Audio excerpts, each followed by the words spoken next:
Hi, we're coming to you from the Red Hat Summit 2024, and I have with me today Tyler Hatton from WWT. How are you? I'm doing well. How are you? Good, and Donn Callang, of course, from F5. Hi. And so Tyler, we go back a little bit. Way back. Yeah, so back on the old, like the OG DevCentral Connects with Wagnot and I, we went through some labs together with Tyler.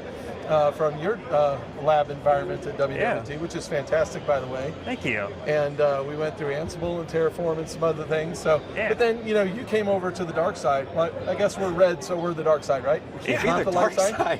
We're the red side. The red side. Okay, the red side. You came over to the red side for a little bit, and then went back. And so, and then what have you been up to? Oh, I've just been working as an automation consultant, basically working on helping our customers accelerate their adoption of automation within their organizations. So, name it around developer enablement or just taking specific infrastructure automation use cases, such as moving from regular manually configured F5 configurations to AS3. That's what we're focused on. Okay, so you have some AS3 projects in the works right now? Yeah, it's half my life right now. It's half the projects I'm working on. So for the customers that you're working with AS3, what are their biggest challenges from going from old school classic, TMSH config to AS3? No, that's a fantastic question, and I think there's probably technical and non-technical challenges to that. I would say probably one of the primary non-technical challenges that I see is really for an organization to succeed in that migration, they kind of need a champion, somebody who's really passionate around automation, passionate to see that project succeed. And sometimes that's really hard to identify in an organization. And I think from a technical standpoint, oftentimes they'll just see challenges around identifying things such as a source of truth, or from an automation tooling standpoint, what should we use, or what should our workflow look like, or how do we bring in external integrations such as around cert generations, or getting an IP address inside of an IPM system. So basically what we do is we work with our customers, we work through that process, map out the entire workflow, identify those champions, and try to accelerate that process of adopting AS3.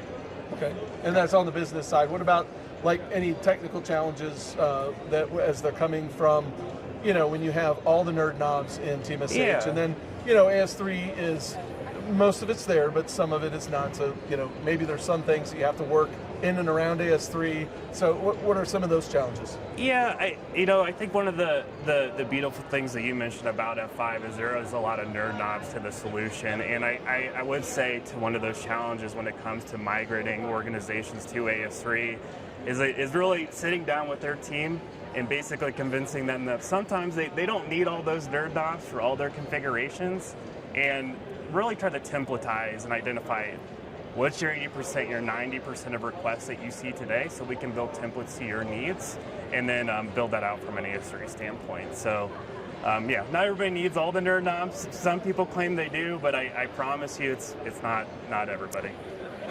I need the nerd knobs. I do. No, but you're right. You're right. The 80% is usually good enough, and especially the trade-offs. The trade-offs from being able to automate everything versus staying in a manual or at least a one-off scenario. Maybe. I want to ask that another way, and this is a curveball question. Oh boy. For the people that think they're too far behind, what would you say to them? Like, I haven't started automation. I haven't started these things. What would your answer be to those people?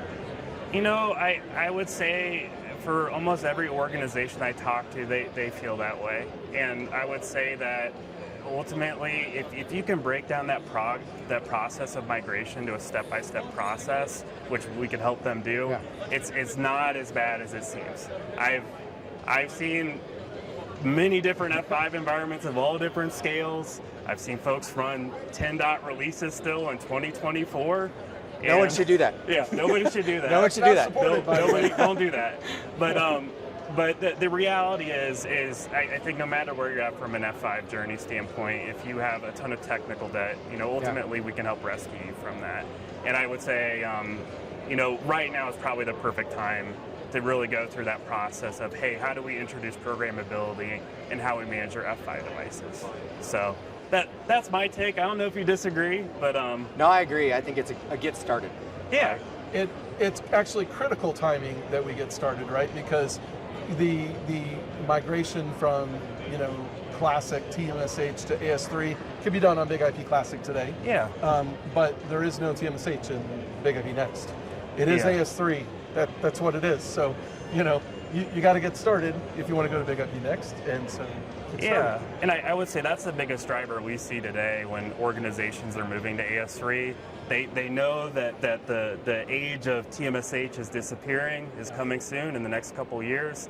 So they're planning right now and identifying, okay, when it comes to adding in these programmability features into the way that we deliver our F5 functionality today, how can we do that and how can we plan for it? So, yeah.